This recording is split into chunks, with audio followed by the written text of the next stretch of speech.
নমস্কার, আমি উদয়ন। আজকের গল্পের আড্ডাখানা চ্যানেলের প্রথম গল্প অন্ধকারের ছায়ামূর্তি।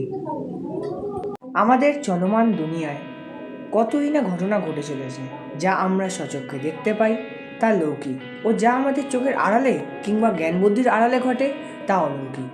অনেক মানুষের জীবনে এরকম অলৌকিক ঘটনা ঘটে থাকে। আজকে আমি আমারই জীবনে ঘটে যাওয়া একটা ঘটনা শোনাতে যাচ্ছিলাম মামার বাড়ি। তখন আমার বয়স ওই 22 কি 23 হবে।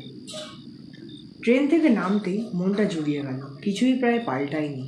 মনে আছে, আগে ছোটোবেলায় মা বাবার সাথে আসতাম, আলাদাই আনন্দ ছিল তখন। তা মেজো মামা বলেছিল স্টেশনে নিতে আসবে, কই তাকে তো দেখতে পাচ্ছি না কোথাও। এখানে নেটওয়ার্কও নেই।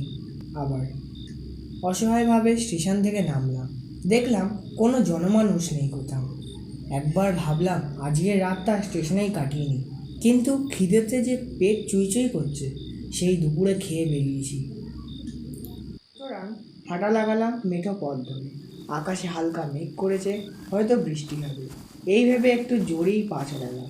যতদূর মনে পড়ে তালতলার মাঠ পেরিয়ে মুখুজ্জেদের পুকুর পেরিয়ে মামার বাড়ি, সেই মতো হাঁটতে লাগলাম।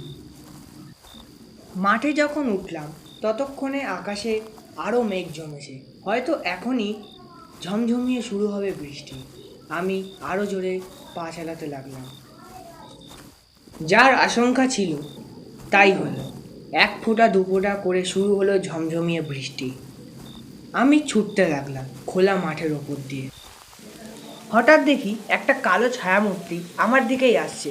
সে যখন আমার পাশ দিয়ে হেঁটে যাচ্ছিল, আমি এক ঝলক তাকালাম। কালো কাপড় পরা একজন, অন্ধকারে মুখ দেখা গেল না তার। যাই হোক, আমি ছুটতে লাগলাম। কিছুক্ষণ ছোটার পর দেখি আবার সেই একই রকম লোক আমার সামনে দিয়ে আসছে। আমার যেন গাটা শিউরে উঠল।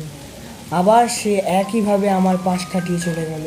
এরপর আবার কিছুক্ষণ পর সেই একই ঘটনা ঘটল।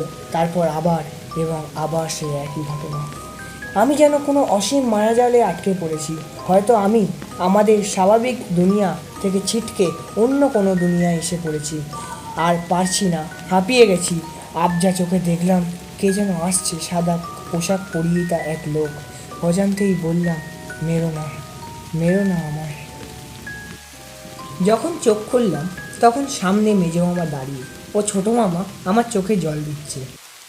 মেজো মামা বলল, তোর মামির শরীরটা 2 দিন ধরে ভালো নয়, তাই ডাক্তার ডাকতে গেছিলাম।